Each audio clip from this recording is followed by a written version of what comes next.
IDFM 98 de la Bande FM, bonsoir à toutes, bonsoir à tous. Une femme ce soir qui est médium, qui est guérisseuse, qui fait aussi des films, qui s'appelle Denise Kikou-Gillian. Bonsoir Denise Kikou-Gillian. Bonsoir. Vous m'avez dit que vous n'étiez pas thérapeute. Quelle différence entre un thérapeute et un guérisseur? Alors, pour moi, le thérapeute, ça impliquerait au niveau du lien thérapeutique, d'avoir une formation beaucoup plus solide. D'accord? Moi, je suis vraiment un canal entre les deux mondes en tant que médium. Donc, je peux répercuter dans les vivants avec l'énergie spirituelle de guérison ou les opérations à la Philippine que je pratique aussi. Je peux répercuter des énergies spirituelles, mais je me situe pas comme une thérapeute dans le sens où je ferai pas de suivi psychologique de la personne, où je suis pas formée plus que tant au lien thérapeutique en tant que tel. Vous habitez en Suisse.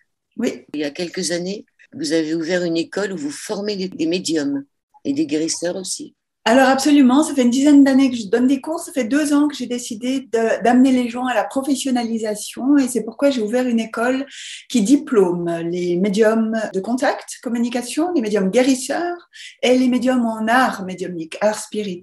Pour moi, les validations sont importantes. À terme, ce que je souhaiterais, c'est de faire reconnaître cette profession par les médecins. En Suisse, on a la chance qu'il y ait une ouverture politique quand même assez importante et on a une grande liberté de pratique.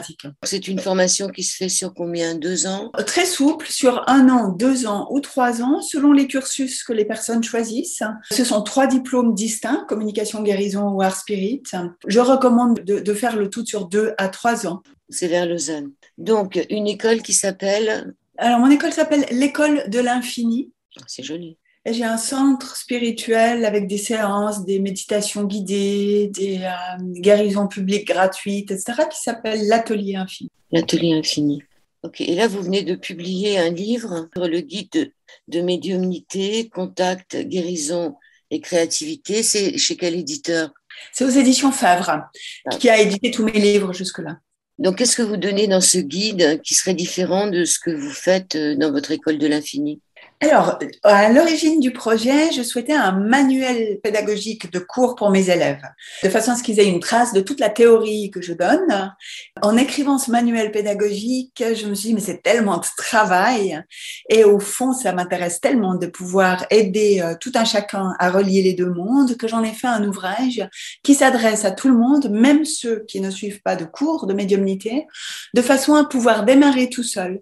Et le livre contient toute la théorie dans les 3 domaines, contact, guérison et art médiumnique, ainsi que les exercices que je donne dans mon école, alors évidemment pas tous, ceux que je pouvais formuler par écrit, des méditations guidées, une foire aux questions et des conseils pratiques. Donc c'est vraiment un ouvrage pédagogique très complet. Et là, ça fait quand même maintenant 6 mois qu'il est sorti, donc j'ai pas mal de retours de personnes qui effectivement témoignent pouvoir se débrouiller tout seul, en bon bout. Puis ensuite, bien sûr, si on a envie de l'énergie du groupe, si on a envie d'approfondir, ben c'est chouette de prendre des cours. Donc, vous en êtes arrivé à être médium. Racontez-moi un peu votre vie. Je pense qu'on ne se déclare pas médium comme ça du jour au lendemain. Ça vous est arrivé quand la première fois? Alors, je ne le verbaliserai pas comme ça. Mon premier métier, c'est le cinéma. Je suis réalisatrice de films. J'ai toujours fait des films très engagés socialement, où je montre toujours en quoi l'art, l'action artistique peut aider des personnes à retrouver une forme de dignité. Donc, il y a déjà cette notion soufflée sur l'âme pour aider les gens à aller mieux. Et ça a pris 20 ans de ma vie. J'ai fait une centaine de films de ce type-là. Je ne peux pas répondre à votre question telle que vous la formulez parce qu'en fait, il n'y a pas eu un événement qui m'a ouvert les yeux sur ma médiumnité, mais c'était plutôt une posture intérieure depuis toute petite où j'ai toujours dit, ben, quand on veut quelque chose, on sort ses antennes et l'univers nous répond. Ou bien, c'est magique, je me lève le matin, je pense à Caroline et je rencontre Caroline. Ou je prends un livre dans ma bibliothèque et je tombe sur la réponse de la question que je porte dans le cœur depuis une semaine. Voilà. Donc, c'était plutôt une posture comme ça, d'amusement, de jeu, qui m'a toujours accompagnée, avec cependant un dialogue avec mon grand-père défunt, que j'adorais, un de mes grands-pères en particulier, qui était un grand mystique, ésotérique, qui m'a beaucoup transmis au niveau spirituel et qui est décédé quand j'avais 18 ans. Et dès lors, il n'y a pas un jour qui a passé sans que je discute avec lui. Et mais pour moi, c'était la norme. énorme, c'était pas waouh, j'ai une révélation. Et en 2005, en Suisse, il y a eu une première école de médiumnité qui a ouvert et il y a une journaliste qui a eu l'excellente idée de faire un papier dans la presse écrite. Et mon ex-mari, en regardant cet article, a été interpellé et il m'a dit: tu devrais suivre cette école parce que on comprendrait ce qu'il t'arrive. Et je lui ai dit: ah bon, qu'est-ce que c'est que cet article et qu'est-ce qui m'arrive? C'est lui qui m'a dit: mais regarde, t'as tout le temps des prémonitions, les autres te sont lisibles, tu sais ce qu'ils vont te dire avant même qu'ils ouvrent la bouche, tu remarques tout de suite quand quelqu'un te ment, etc., etc. Qui lui était plus intrigué que moi parce que pour lui, c'était pas la norme. Alors voilà, une espèce d'impulsion guidée et comme ça, je me suis inscrite à cette école, l'école Fréquence à Neuchâtel, mais vraiment sans trop réfléchir. Et médiumnité, j'avais jamais pensé, j'avais jamais pris de ma vie un contact médiumnique. J'étais vraiment à 10 000 kilomètres avec mon métier de réalisatrice. Puis en fait, je suis tombée dedans parce que je me suis aperçue qu'il y avait plein de gens qui me ressemblaient, que ça portait un nom, que ça s'appelait de la médiumnité et qu'il y avait des protocoles qui me permettraient d'aller plus loin. Puis après l'école Fréquence, je me suis surtout formée aux Philippines. Et une de mes spécialisations, c'est les extractions, les opérations philippines, extraction de mémoire erronée, que j'utilise comme des séances de libération par rapport à des addictions, par exemple, par rapport à des pathologies lourdes ou des mémoires transgénérationnelles ou karmiques dont on a du mal à se défaire autrement. Une autre spécialité où j'ai complété ma formation et que j'adore, c'est le channeling, la transparler. Les Philippines n'ont pas forcément une bonne presse. Alors, vous êtes allé là-bas, vous avez vu vraiment ces gens extraire des choses des corps sans qu'il y ait de trucage. Alors, ouais, c'est une longue histoire. Je vais essayer de vous résumer. J'ai été amenée, comme très souvent dans ma vie, en fait, je suis bien guidée. J'ai été amenée alors que je faisais un film qui s'appelle Médium d'un monde à l'autre et que je m'interrogeais sur différentes pratiques de guérison dans le monde entier. J'ai été amenée à rencontrer celui qui allait devenir mon maître en extraction philippine, un grand guérisseur philippin qui s'appelle Alex Orbito, qui aujourd'hui est décédé. Il était à Genève en train de donner des soins et j'ai eu l'immense chance d'être intégrée à son équipe. Et en fait, c'est un tout petit monsieur, très enfantin, très joyeux comme ça, qui avait décidé de former des Occidentaux, partant du principe que notre médecine à nous allait bientôt se casser la figure et qu'on aurait de nouveau besoin d'une médecine plus énergétique et plus spirituelle. Donc il est sorti de Philippines pour former des gens et surtout c'était un grand guérisseur, donc il allait un peu dans le monde entier pour faire ses opérations et notamment il venait chaque année à Genève. C'est comme ça que je l'ai rencontré. Donc il y a eu un espèce de coup de foudre pour ce monsieur et sa fraîcheur, son côté enfantin. Et puis moi, j'étais en train de faire une exploration pour un film, pas moi pour une formation. Donc j'avais une forme de neutralité, je dirais. J'ai mis ma casquette journaliste, enquêtrice, et avec un peu de recul, j'ai observé ce qu'il a fait avec beaucoup de scepticisme, parce que je suis une occidentale bien cartésienne, et il m'a fallu un long chemin pour avoir la foi que j'ai aujourd'hui. Donc les opérations philippines, d'abord, je les ai observées vraiment avec mon regard de cinéaste, à me dire, mais c'est quoi cette histoire? Elle est où l'arnaque, pour rejoindre votre question. Et je suis allée une première année aux Philippines avec ce regard-là, vraiment à chercher le foie de poulet ou le sang qu'ils auraient pu cacher, je ne sais pas où, dans la salle d'opération. Et j'ai senti en moi, au bout de 15 opérations, où effectivement, il y a une extraction qui se manifeste comme ça. Ils entrent dans le corps avec des doigts de lumière, c'est bien sûr pas les doigts du guérisseur qui entrent, mais ces doigts de lumière percent. Et lorsque les doigts de lumière percent le corps, il y a du sang qui coule, et c'est très concret et très visuel. Puis ensuite, Alex, comme d'autres vieux Philippins, je dis vieux parce que la jeune génération matérialise moins, extrait du corps la négativité qui se cache derrière la pathologie. On ne va pas sortir la tumeur ou le cancer ou les métastases, on est bien d'accord, mais ils vont sortir la négativité qu'il y a derrière la pathologie et ça peut être du plastique, ça peut être de la corde à linge, ce peut être une matière qui ressemble à du foie de poulet. D'accord ? Cette matérialisation n'a pas toujours ni la même odeur, ni la même couleur, ni la même texture. Et les premières fois que j'ai vu ça, j'y croyais pas. Bon, il y a un truc. Mais j'ai senti peut-être au bout de 15 opérations quelque chose en moi qui lâchait, où tout d'un coup je me suis dit oh, mais c'est pas le monde qui est limité, c'est ma tête, c'est moi. C'est ma conscience. Et vraiment, il y a eu comme un surcroît de foi que je n'ai plus jamais perdu depuis. J'ai dit, écoute ma grande, c'est toi qui es limité. C'est pas le monde, c'est pas le miracle. Dès lors, j'ai pu douter de ce que je voyais et ça a été le début d'une formation personnelle où là, j'ai mis une autre casquette que celle de cinéaste et j'ai été 3 années de suite, en fait, me former avec Alex, toujours avec ce même maître, qui est devenu mon médecin aussi quand moi j'ai des bobos. Heureusement, j'ai jamais eu rien de grave, mais chaque fois que j'ai eu des bricoles de santé, c'est lui qui m'a sorti d'affaire. C'est lui qui m'a permis aussi d'arrêter de fumer. Je fumais 2 paquets de cigarettes par jour. J'étais vraiment une grosse fumeuse. Moi. En 2 minutes d'opération, j'ai plus jamais touché une cigarette de ma vie. Donc, il y a une réalité aussi que j'ai pu percevoir dans mon corps de l'efficacité de cette médecine. En Suisse, il y a malheureusement très peu de gens formés aux extractions et je trouve que c'est extrêmement aidant par rapport aux addictions, mais aussi par rapport aux comportements toxiques, karmiques qu'on reproduit. Je sais pas, les blessures d'abandon, les blessures d'abus, les blessures de j'arrive pas à prendre ma place, etc. Très souvent, on remonte loin au niveau transgénérationnel ou karmique et on est un peu démunis. Puis, vous parlez de thérapeutes. La plupart des thérapeutes, même les psys, hautement formés sont très démunis par rapport à cette récurrence-là et j'ai pu observer que ces opérations philippines sont, elles, très efficaces. Et c'est efficace d'autant plus que ça dure 5 minutes.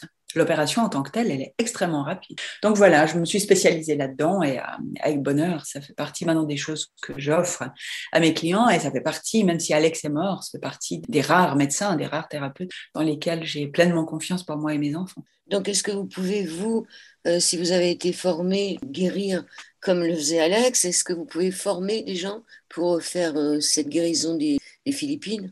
Alors, votre question est très intéressante parce que ça touche un point éthique où non, je ne me suis pas donné le droit de former des gens ici en Occident comme les Philippins nous forment, pour la simple et bonne raison que je crois aussi que parfois il y a à aller à la source.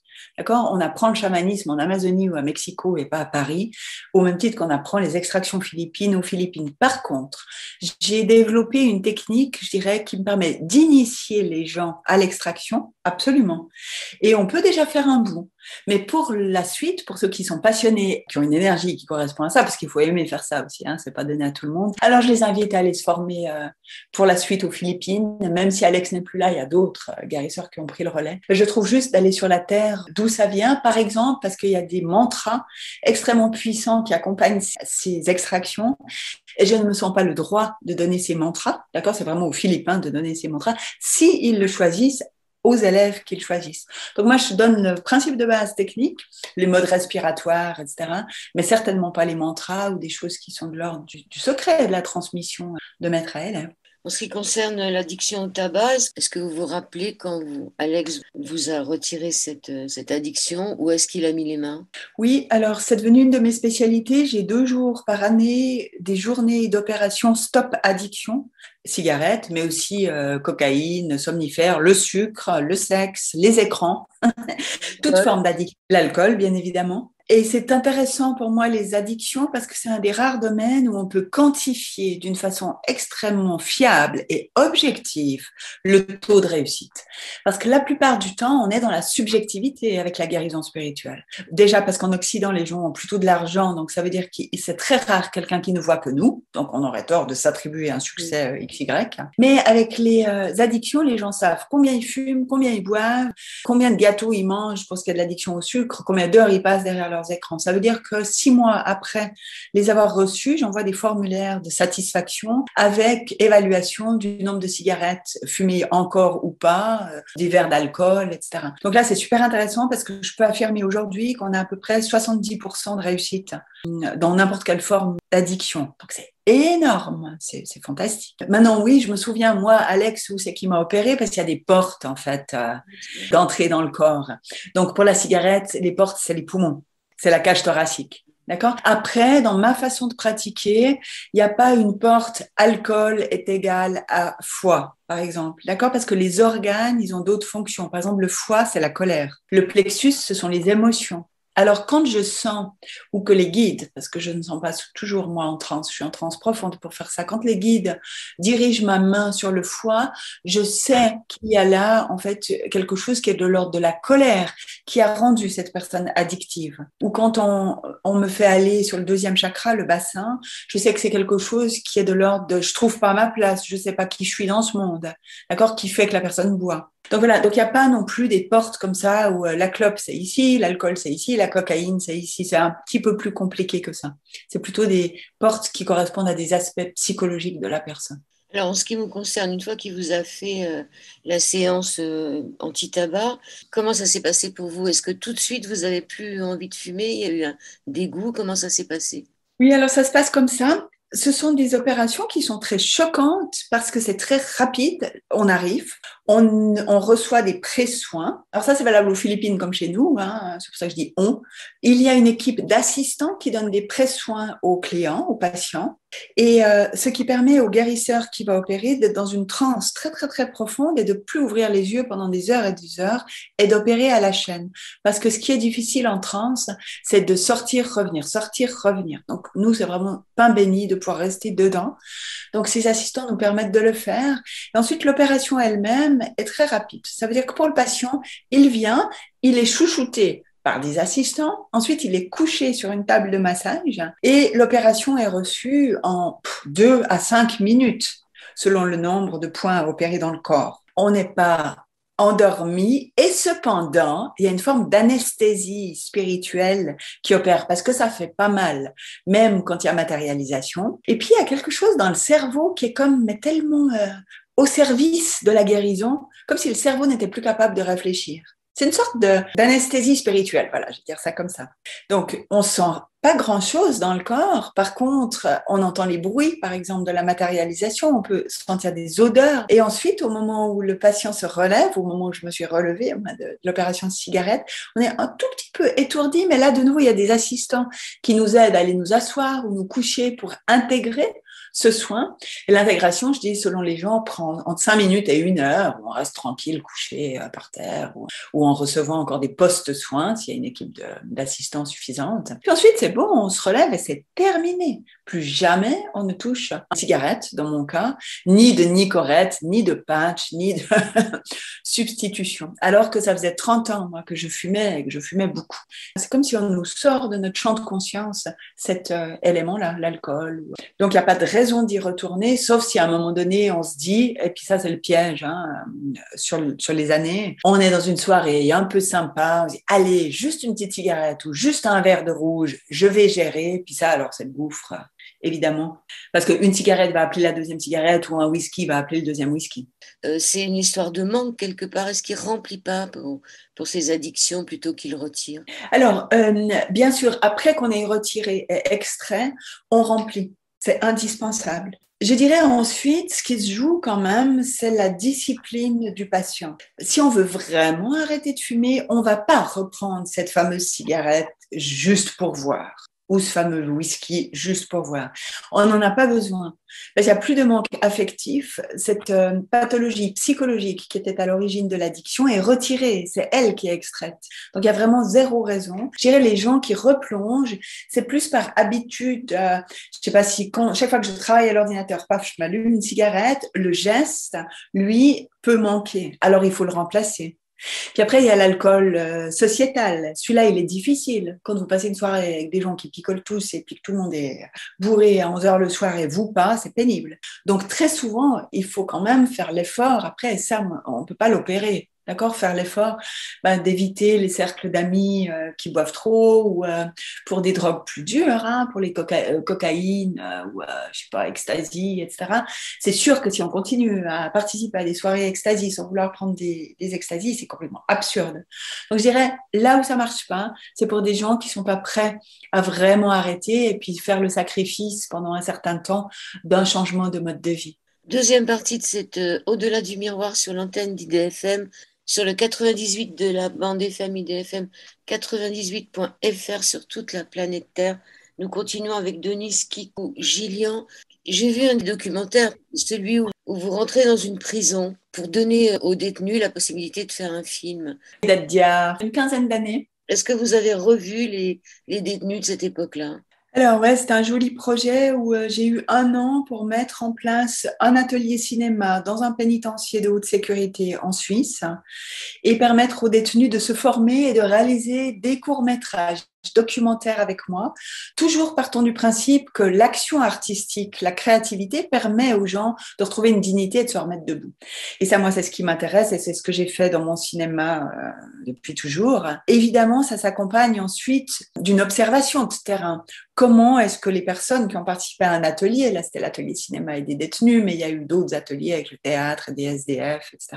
Comment est-ce que la personne va pouvoir s'approprier ensuite ce bienfait d'avoir réussi à faire un film? Donc je revois toujours les gens à peu près 1 an, 2 ans, 5 ans après. Donc bien sûr, j'ai revu les détenus, pas tous, parce qu'au bout d'un moment, j'ai plus eu les autorisations de retourner en prison les voir, puis j'arrivais plus à réunir le groupe. Par contre, j'ai revu tous ceux qui étaient sortis, soit durablement, soit temporairement. Alors, ce que j'ai observé, c'est que oui, le cinéma et le fait de créer ces films leur ont permis vraiment de retrouver une identité jolie, une identité qui fait du bien à l'âme, dans la mesure où certains n'avaient jamais pu dans leur vie se montrer face à leur famille, par exemple, comme quelqu'un d'autre qu'un truand ou qu'un dealer ou qu'un tueur.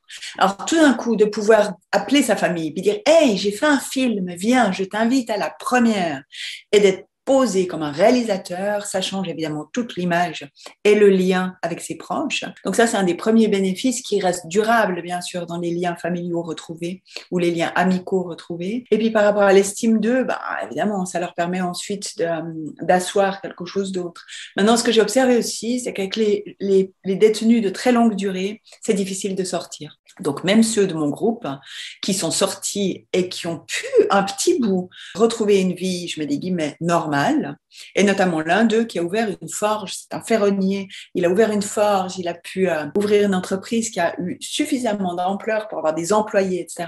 Quelques années après, il est retombé, lui, c'était l'alcool. On parlait d'addiction tout à l'heure. Il est retombé dans l'alcool et puis il a tout perdu et il a demandé lui-même, pour pas refaire des conneries un peu plus graves, à être en foyer fermé.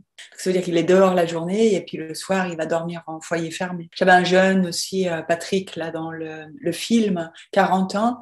Il a fait un diplôme d'informaticien dedans, il est sorti, il a trouvé du travail, tout allait bien. Et puis pareil, le vertige du vide, le vertige du non-sens de la vie. Il a demandé à être hébergé la nuit pour ne pas faire des conneries. Parce que le vertige du vide, le non-sens de la vie, ces deux-là rattrapent. Enfin, le constat que je fais aujourd'hui, c'est que c'est bien joli de permettre la réinsertion ou d'aider à travers l'art, comme j'ai fait à l'époque, à retrouver une forme de dignité, c'est bien, mais ça suffit pas. Parce que derrière, il y a toutes les questions existentielles et spirituelles, pour faire le lien entre mes deux métiers, entre la médiumnité et le cinéma et le social. Il y a toute cette part de comment je donne du sens à ma vie. Qu'est-ce que je suis venue faire sur cette planète? Quelle est ma mission d'âme? Qu'est-ce que je fais là? Comment je m'intègre dans cette société qui est une société de souffrance, d'épreuve pour beaucoup de gens? Alors là, ce que ça m'a donné envie de transformer, c'est de remonter des ateliers créatifs en prison ou ailleurs, avec des personnes en situation de fragilité, mais d'y associer des méditations, par exemple, et des enseignements spirituels ou médiumniques. Alors, en ce qui concerne les petits films qu'ils ont fait chacun, ils sont où? Est-ce que l'autorité pénitentiaire vous a donné le droit de les montrer? Parce qu'il y avait tout ce côté aussi censure dans le pénitencier qui était là. Alors, ils sont où ces films? Ils sont sortis de la prison? Alors ouais, c'était très compliqué à gérer parce que bien évidemment, c'est le rôle d'un directeur de prison de protéger la sécurité de tous, c'est son job. Puis moi, mon rôle de cinéaste, c'est de sortir les images. Donc c'était extrêmement difficile et du coup, j'ai dû produire moi-même le film. Aucun producteur ne pouvait prendre le risque de produire et de devoir peut-être rembourser l'argent déjà dépensé à cause d'interdiction. Donc ce que j'ai fait, j'ai signé un contrat avec la direction de la prison qui me permettait de filmer assez librement dedans, mais qui m'interdisait de sortir absolument n'importe quelle image, même une image, une photo, sans leur autorisation. Alors j'ai fait les montages des films des détenus, il y en a 5 en tout. J'ai fait les montages de mon film, de mon long métrage qui s'appelle Article 43, long métrage qui après est sorti au cinéma. Et puis ensuite j'ai été montrer tout ça au service de sécurité et à la direction de la prison. Et j'ai eu le feu vert, j'ai dû changer qu'un plan, qui était un plan qui dévoilait le visage d'un Securitas Et ils m'ont juste demandé de le flouter pour sa sécurité à lui. Elle respecte sa famille, ce que j'ai absolument compris et j'ai fait. Et sinon, le cadre qu'il m'avait posé était suffisamment clair, précis. Et moi, j'ai suffisamment été honnête pour jouer le jeu du cadre. Ça veut dire qu'il y a eu 0 censure. Et donc, les 6 films, le mien plus les 5 films des détenus, sont sortis au cinéma. En Suisse, je les ai tournés pendant 2 ans dans les cinémas suisses romands et surtout dans les écoles, les universités, etc. Et les détenus, il y avait 2 détenus qui sont sortis au moment où j'ai diffusé les films et ils m'ont accompagnée dans les écoles, les universités pour faire de la prévention. L'un avait tué quelqu'un, tué sa meilleure amie sous l'emprise de l'alcool et cet homme était très touchant quand il parlait de ça et du coup on a pu, grâce à lui aussi, faire de la prévention anti-alcool auprès d'élèves qui avaient entre 15 et 20 ans. Donc ces films ont beaucoup vécu et aujourd'hui vous pouvez tous les voir sur ma chaîne YouTube, qui porte mon nom, Denise Kikou-Gillian. Tout ça est en visionnement libre. C'est là où j'ai vu l'article 53. Quels sont les films aussi qu'il faudrait voir en priorité? Alors, dans les documentaires à caractère social de cette veine-là, article 43 qui la montre cinéma en détention, j'ai un film que j'aime énormément qui s'appelle Les Bas-fonds, qui est un travail que j'ai fait sur plus d'1 an sur une expérience théâtrale à Paris qui suit une trentaine de SDF qui participent à un atelier théâtre mené par Serge Sandor, qui est un Français connu pour son travail en milieu défavorisé. Il a beaucoup travaillé avec les SDF dans le monde entier. Il travaille à Mexico, à Cuba, et il travaille aussi en Asie, en hôpital psychiatrique. Et Serge fait un travail formidable avec ces SDF sur une année et ils ont fini par jouer Les Bas-fonds de Maxime Gorky au Théâtre National de Chaillot. Et j'ai filmé du tout premier atelier théâtre jusqu'à Chaillot, cette évolution. Celui-là aussi, vous le trouvez sur ma chaîne YouTube, gratuitement, il est offert. Ça, c'est pour les films sociaux que j'aime beaucoup. Il y a encore une biographie d'un détenu condamné à perpétuité devenu peintre en prison, Angelo Donadoni. Le film s'appelle Mon père, cet ange maudit, qui est un film que j'aime beaucoup, qui parle là de comment un gangster reconnu comme hautement dangereux, psychopathe, qui prend perpète dans 4 pays d'Europe, comment retrouve-t-il sa fille qu'il n'a jamais reconnue? Et c'est un documentaire, donc j'ai tout filmé. C'est sa vraie fille qui va pour la première fois à l'âge de 20 ans voir son vrai père en prison. Ça, c'est pour les 3 films qui font le lien entre la créativité et le social. Et puis dans les films spirituels, je recommande de voir Médium d'un monde à l'autre, c'est un film sur la médiumnité, et puis Aux frontières de la mort, qui est un film sur les expériences de mort imminente.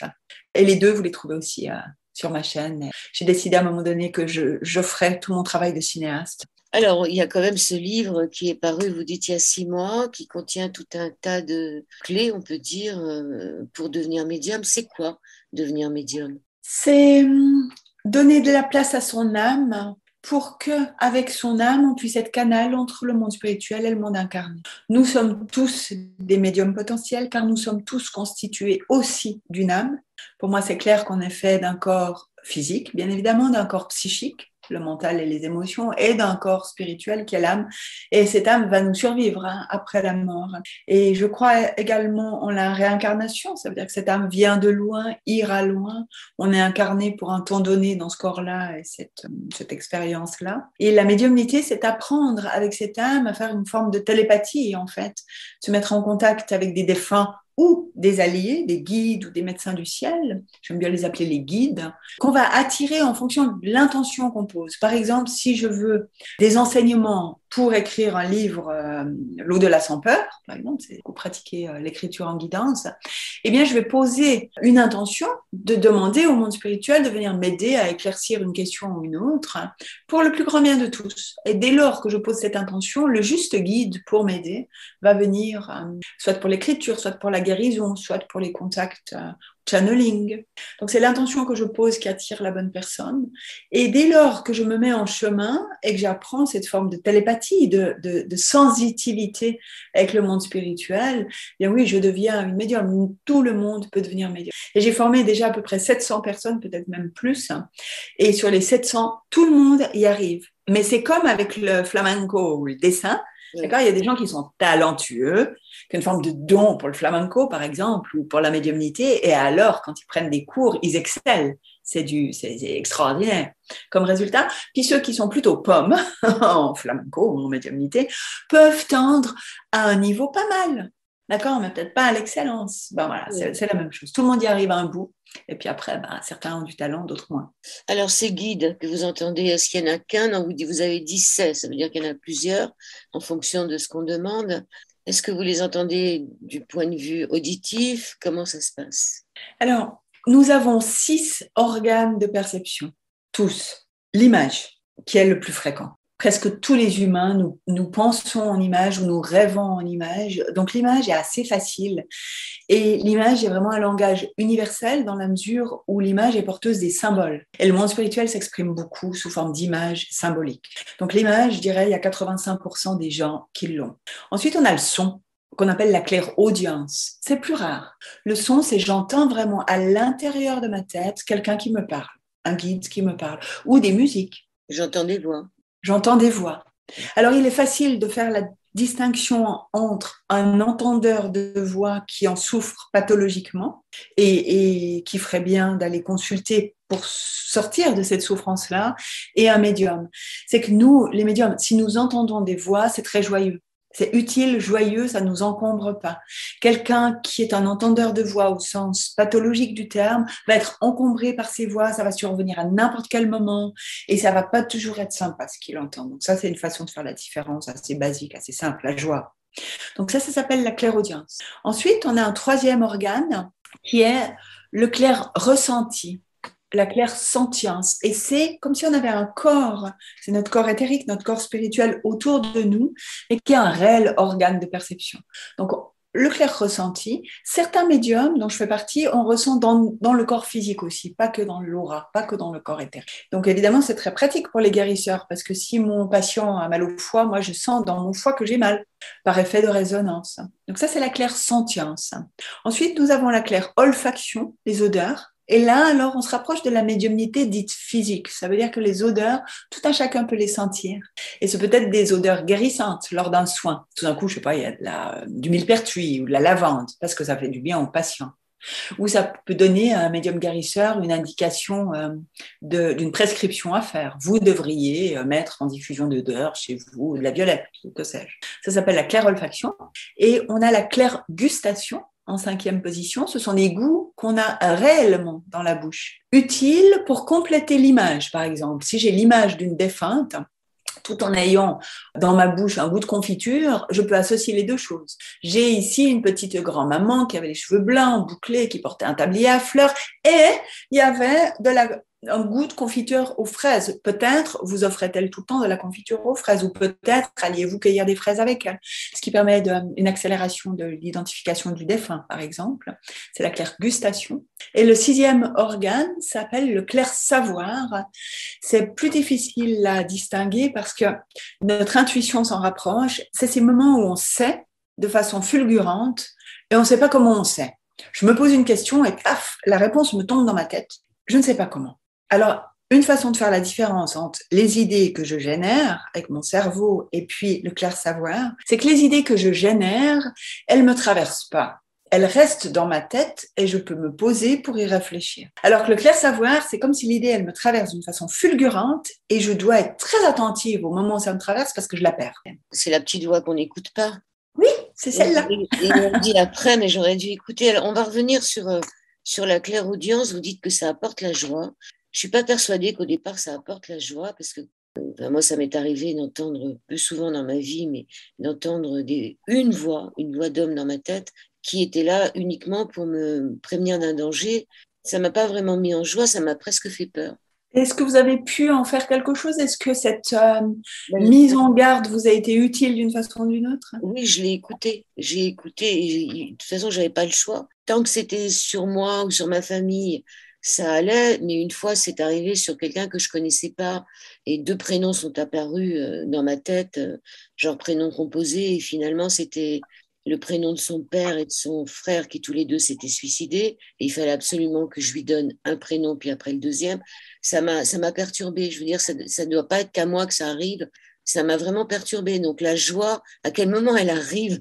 Peut-être quand on accepte. Oui, merci de votre témoignage parce que si je peux me permettre de me baser sur cet exemple, je ne vous connais pas, mais voilà ce que ça m'évoque. Des personnes qui ont le don médiumniques, et visiblement vous avez les portes ouvertes pour une raison XY, peuvent recevoir effectivement des informations de ce type, mais aussi voir des défunts et s'en sentir très mal, très encombrés parce qu'on ne le demande pas, c'est juste parce qu'on a les portes ouvertes à notre insu. Et heureusement, vous vous étiez informé, puis vous avez pu faire le lien entre ces voix et la médiumnité. D'autres auraient pu s'effondrer et courir chez le psy et se bourrer de neuroleptiques. Donc, heureusement que vous aviez cette clairvoyance-là et ces connaissances-là. Alors, évidemment, c'est pas joyeux du tout. Pour moi, ce sont des personnes qui ont le don et qui subissent leur don. Et j'en ai pas mal dans mon école qui viennent parce qu'ils ont le don et ça les encombre. Par exemple, les gens qui font des expériences de mort imminente reviennent très souvent de la mort avec ce type de don. Mais ils savent pas quoi en faire, ça les encombre. C'est vraiment très gênant de savoir qui est l'autre quand il nous ment et de quelle pathologie il souffre quand on n'a rien demandé. Donc moi, mon conseil est le suivant. Ces personnes qui sont toutes ouvertes et sensitives doivent apprendre à fermer les portes. Au même titre que ceux qui n'ont pas la sensitivité et les portes ouvertes viennent dans mes cours pour apprendre ou d'autres cours, ouvrir les portes. Vous avez à apprendre à fermer les portes et la joie, elle vient quand on maîtrise. Je me mets au service, je travaille, j'ouvre tout et je vous reçois, vous les défunts ou vous les clients, selon qu'on est au service du vivant ou du monde spirituel. Et puis après, je referme tout et puis je vais manger, je vais faire la fête, je vais en vacances et là, je n'entends plus rien. Et c'est vraiment une histoire d'organes qu'on ouvre ou qu'on ferme. Et on ne doit pas, pour moi, être victime de sa médiumnité. La médiumnité est vraiment un cadeau qui devient joyeux dès lors qu'on la gère un tant soit peu.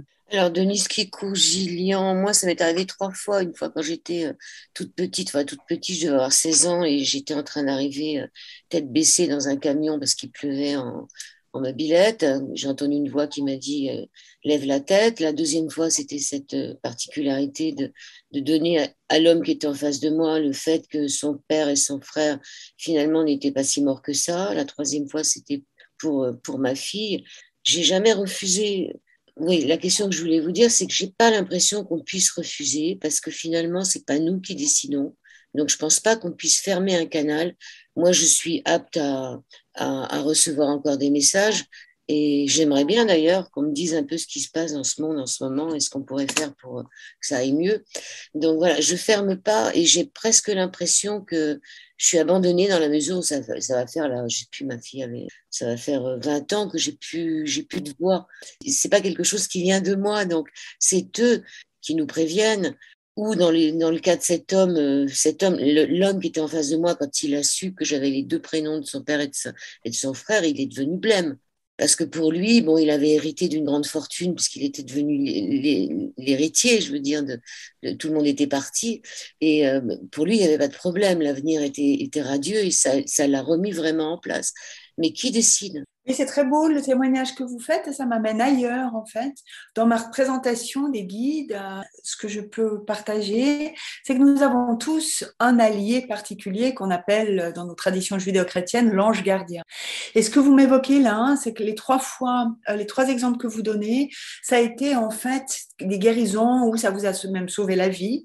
Pour votre fille, je ne sais pas, mais ça a été des moments où s'il n'était pas intervenu, eh bien, peut-être vous seriez décédé, votre ami n'aurait peut-être jamais ouvert son cœur à l'au-delà, à cette conscience qu'on n'est pas si mort que ça. Je reprends votre expression que j'ai beaucoup aimée.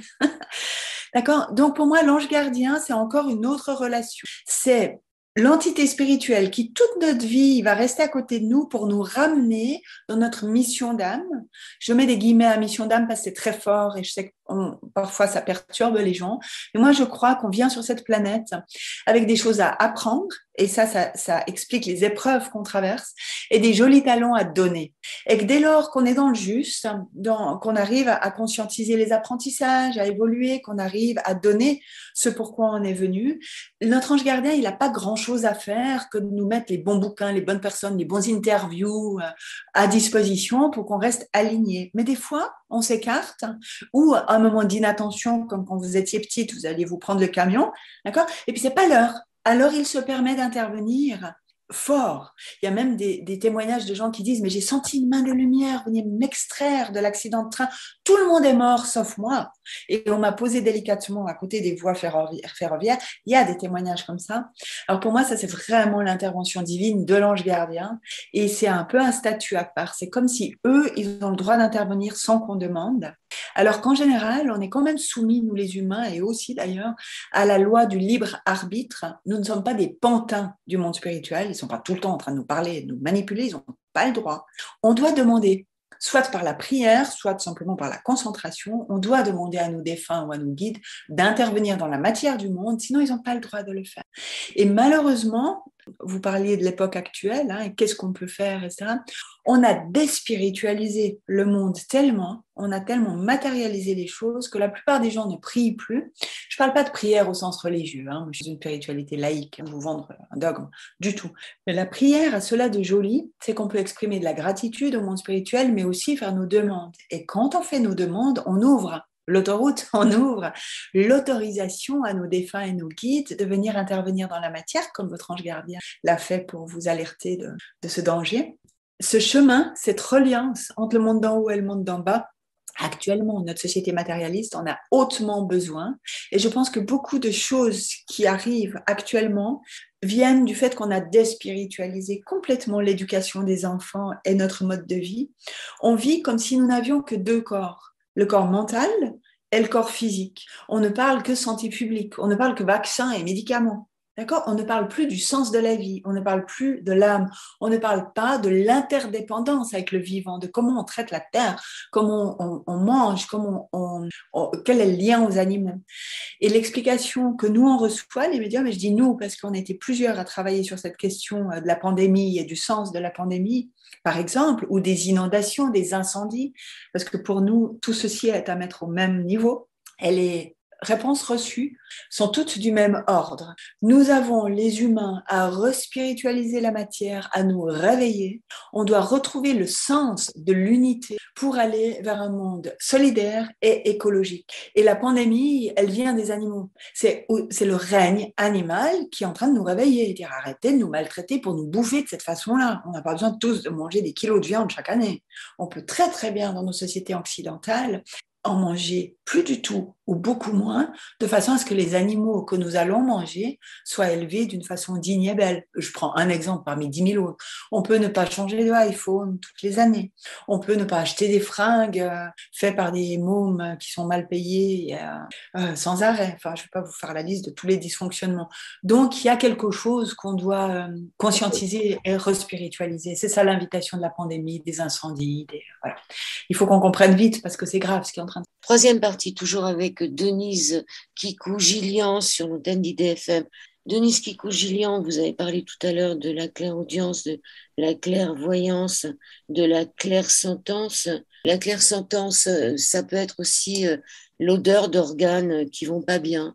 C'est-à-dire, moi, je sentais des odeurs de pancréas et c'était vraiment désagréable. Il n'y a que moi qui les sens.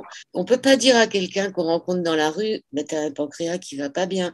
On a l'information, mais on ne peut pas la donner. Qu'est-ce qu'on fait ? Ouais, c'est joli ce que vous dites. Alors, c'est pas la clairsentence, ce dont vous parlez, c'est la clairolfaction. L'odeur qui se manifeste, hein, c'est la clairolfaction, visiblement chez vous, associée au clair-savoir, parce que vous pouvez faire le lien entre l'odeur et le sujet. Parce que moi, si je sens l'odeur que vous sentez à côté de quelqu'un, ça va pas forcément m'évoquer « Oups, il a un souci de pancréas ». Ça veut dire que vous cumulez clairolfaction et clair-savoir, ce qui vous permet de poser un diagnostic. C'est super. Vous feriez une excellente guérisseuse si vous ne l'êtes pas déjà. Moi, je pense que les gens qui sont guérisseurs pendant 20 ou 30 ans, c'est pas un métier qu'on peut faire toute sa vie. Ok, je vous entends. J'ai l'impression qu'on ne peut pas être guérisseuse comme ça toute sa vie. Qu'est-ce que vous en pensez ?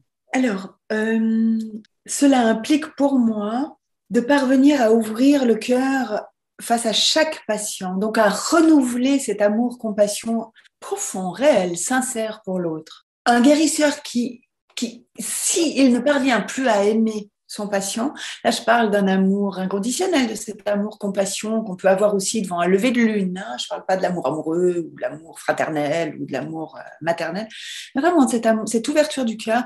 Je pense qu'il faut arrêter quand on n'arrive plus à faire ça. Mais tant qu'on arrive, qu'on a la ressource suffisante, l'inspiration suffisante, la guidance suffisante pour toujours renouveler cet amour pour l'autre et ce désir d'être au service, parce que c'est difficile quand même d'être au service tout le temps. C'est dur ce qu'on voit comme guérisseur, parce qu'on ne voit que des choses difficiles au fond.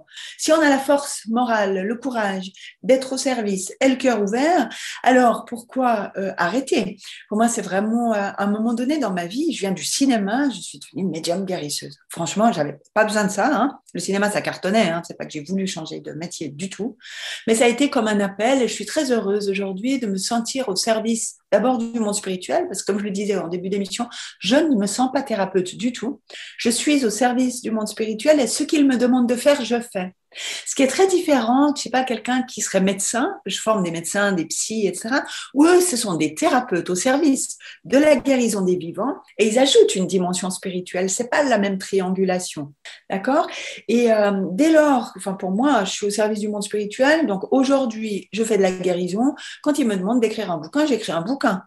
Donc, il n'y a pas que la guérison du corps, il y a aussi, ou de la psyché, il y a aussi ce service plus artistique, informatif, que je fais avec plaisir, des conférences, des émissions comme aujourd'hui avec vous. Puis pour répondre à l'autre partie de votre question que je trouve très intéressante parce que l'éthique m'importe beaucoup, vous avez demandé, ouais mais bon, quand je sens qu'il y a une pathologie dans la rue, au niveau du pancréas de quelqu'un, j'en fais quoi? Pour moi, on n'a absolument pas le droit de faire de la thérapie sauvage. Et ça, je le dis sans arrêt à mes élèves, c'est pas parce qu'on est médium et qu'on perçoit les défunts qu'on a le droit d'aller vers quelqu'un en disant « Ah, il y a ton cousin qui est mort il y a 3 ans, qui vient de dire coucou ». Non, ça c'est de la thérapie sauvage. Ce qu'on peut faire, c'est dire, tu sais, je suis un peu médium.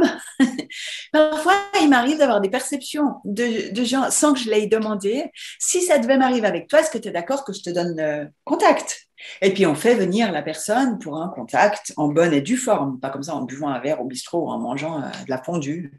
D'accord, ça me semble extrêmement important. Puis par rapport aux pathologies, moi j'agirais comme ça, c'est que dans la rue, non, on n'a pas posé un diagnostic à qui que ce soit. Par contre, si on le perçoit dans sa famille ou pour un ami, on est trop mal, nous, si on retient le diagnostic. Si on a une information que la personne n'est pas allée chez le médecin, c'est horrible de vivre avec ça. Donc, dans ces cas-là, moi, je me permets de le dire, mais de nouveau en demandant l'autorisation de dire, en faisant de la métacommunication. Alors, je vais aller vers la personne en disant, tu sais, avec ma médiumnité, parfois, je sens des pathologies physiques, psychologiques. Il me semble sentir quelque chose avec toi. Est-ce que tu me permets de te dire ce que j'ai perçu? Et il y a des gens qui disent non. Non, écoute, ta médiumnité, tu te la gardes. Je vais aller chez le médecin. Bah, bingo. Au moins, j'ai fait mon job. J'ai planté ma petite graine. L'autre, il va chez le médecin. C'est parfait. La graine a été plantée sans que je dise fais gaffe à ton pancréas. Il y a aussi le fait de sentir. Donc, quand on sent que quelqu'un a mal à la tête ou quand on se retrouve avec quelqu'un qui est. Quand on prend en soi la douleur, ça peut être assez embêtant. On peut dire est-ce que tu n'as pas mal à la tête, par exemple, à la personne qui est en face de soi. Et si elle dit oui, ben on lui dit bon, est-ce que tu permets que je me soigne? Parce que franchement, moi, je me sens pas bien. Donc, je mets, moi, en général, la main où la personne a mal et c'est bizarre, tout disparaît. Ça vient de quoi, ça? Alors, c'est un mode de faire de la guérison spirituelle, où on travaille beaucoup à distance, les guérisseurs aussi. Et ça marche tout aussi bien quand on travaille pour quelqu'un qui est à l'autre bout de la planète. On travaille pour des animaux, des végétaux. Ça veut dire que dès lors qu'on pose l'intention de guérison pour quelqu'un, et encore plus précis, pour quelqu'un et un organe de cette personne en particulier, on active toute l'énergie spirituelle qui va aller au bon endroit et on active aussi les guides de la personne ou les guides, nos médecins du ciel qui travaillent avec nous pour aller soulager là où notre intention s'est posée. Donc vous, visiblement, vous transitez par votre propre organe, vous amenez de la guérison à votre tête pour aller soigner la tête de quelqu'un d'autre. Moi, j'utilise des photos de la personne, mais le principe est le même. Vous posez l'intention de guérison pour un organe et une personne et une temporalité. Puis c'est génial parce que ça marche, c'est vrai. Alors, je pose rien du tout, c'est que c'est comme s'il voit dans ma tête, ça arrivait vers moi. Et ce que j'en ai retenu, c'est que finalement, on n'est qu'un et que c'est pour remettre la personne en face de moi dans l'unité. C'est-à-dire que toutes les deux, en passant ma main, sa douleur sur la mienne, finalement, on retombe sur une unité. On est trois en vérité. Il y a une troisième personne. Dans tous les soins, on est trois. On n'est jamais que deux. Donc, c'est la troisième personne qui, en faisant le lien, nous remet ensemble. On va passer sur la dernière partie de cette émission.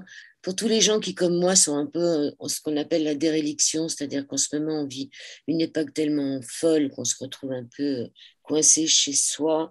Moi, j'ai l'impression de ne plus recevoir de messages, d'être complètement abandonné. Est-ce que c'est quelque chose que vous sentez autour de vous? Est-ce qu'il y a d'autres gens qui le sentent comme ça en 2021? Bien sûr, il y a beaucoup de gens qui sont dans de grandes souffrances suite à ces confinements répétés. Évidemment, en Suisse, notre problématique n'est pas la même qu'en France parce qu'on n'a jamais été bouclé complètement. D'accord? On a toujours eu la liberté de sortir, d'aller dans la forêt, d'aller au bord du lac. On est très proche de la nature. Vous êtes tout petit, la Suisse, il n'y a pas des très grandes villes. Donc, je dirais la situation n'est pas comparable. Néanmoins, des personnes qui ont été toutes seules, âgées, dans leurs établissements médico-sociaux, sans droit de visite, etc. Alors là, il y en a pléthore. Et ce qu'on observe en tant que guérisseur, c'est recrudescence des maladies psy, de l'agoraphobie. J'ose plus sortir, j'ose plus aller à l'université, j'ose plus être embrassée par qui que ce soit. Et puis là, depuis la vaccination, puis ça, je pense que c'est la même chose en France, il y a les personnes qui réembrassent volontiers, qui reprennent dans les bras volontiers, qui serrent la main volontiers, en toute confiance, et puis celles qui ont maintenu un carcan de peur, de rejet, alors qu'il y aurait raison d'assouplir les choses, hein, et la peur n'est jamais bonne pour le système immunitaire de toute façon. Okay. Donc, il y a tous ces soins maintenant à amener, on fait beaucoup de travail dans ce sens-là, les médiums guérisseurs, de chasser la peur, arrêter la division. Ce qui fait le plus de mal aux gens, encore plus que la peur et le confinement, de ce que j'observe dans nos sociétés, c'est l'opposition pro-vaccin, anti-vaccin, pro-pass, anti-pass, pro-confinement, anti-confinement. Et ça a divisé les amis, ça a divisé les familles, ça divise la société et ça devient une espèce de guéguerre, duel, oui, non, oui, non, oui, non, noir, blanc, noir, blanc, noir, blanc, qu'on sait très bien faire les humains et qui ne sert à rien. Et là, ça fait beaucoup de mal parce qu'il y a des gens qui sont exclus de leur famille parce qu'ils ont fait le choix de ne pas vacciner, par exemple, ou qui sont exclus de leur groupe d'amis parce qu'ils ne peuvent plus aller au cinéma et en boîte et je ne sais pas quoi, avec des jugements. Et ce qui fait le plus de mal, c'est ça. C'est de ne plus se sentir appartenir, de ne pas se sentir aimé, de pas se... Vous parliez d'unité tout à l'heure, de plus faire partie d'une unité. Et le conseil que je pourrais donner, et ce qu'on canalise aussi avec la guide avec qui je travaille tout le temps, je vais beaucoup poser des questions là autour. Nous avons maintenant à unifier, à reprendre conscience de l'interdépendance et dans ce sentiment d'unité, à partager les richesses avec les autres humains, mais aussi à prendre soin des végétaux, des animaux, de la terre, dans l'interdépendance. Et tant qu'on bagarre, oui, non, les vaccins, on est au mauvais endroit, on focalise au mauvais endroit. En fait, ça nous dévie du message de cette pandémie ou du message, ces incendies et tous ces cris d'alarme de la terre, ces ébrouements de la terre, je dirais, parce que ça devrait nous réveiller pour aller vers plus de spiritualité et d'unité, et puis ça nous divise. Oui, non, oui, non, oui, non. Et tant qu'on va être dans cette posture-là de gosse infantile qui se croit obligé de tout savoir et de juger, en fait, on va s'en reprendre quelques-unes. À mon avis, je ne veux pas faire de prédictions négatives, mais de ce que je ressens, nous devons nous réveiller, ouvrir le cœur, aller vers l'amour et la conscience écologique au sens large du terme, mais social des choses, sans quoi la planète, elle va continuer à s'ébrouiller, à être pas d'accord avec notre mode de vie. Et elle n'a pas besoin de nous, hein. Nous les humains, on a besoin de la planète, mais la planète n'a absolument. Et on se comporte comme des êtres profondément égocentrés, hein, à croire qu'on est les dieux du monde et que après moi le déluge. Non, c'est pas ça qui est en train de se passer. Donc ouvrir le cœur, recréer l'unité, ne pas juger, tout le monde a raison. Pour autant d'être dans la cohérence avec ses croyances médicales, au même titre que quand on fait une chimiothérapie, si on l'a fait en se disant qu'on se fait du bien, on se fait du bien. Si on fait une chimio en se disant que mon Dieu quelle horreur, je vais perdre tous mes cheveux et je vais vomir, on se fait du mal. Donc ramenons les gens au respect de soi, de sa propre cohérence, de ce qui est juste, et dans le respect de tout un chacun. Donc pour ceux qui sont du côté, d'un certain côté, de mon côté à moi, c'est-à-dire de ce côté de gens qui résistent, hein, qui disent non, qui continuent à penser qu'on est les seuls à savoir ce qui est bon pour nous.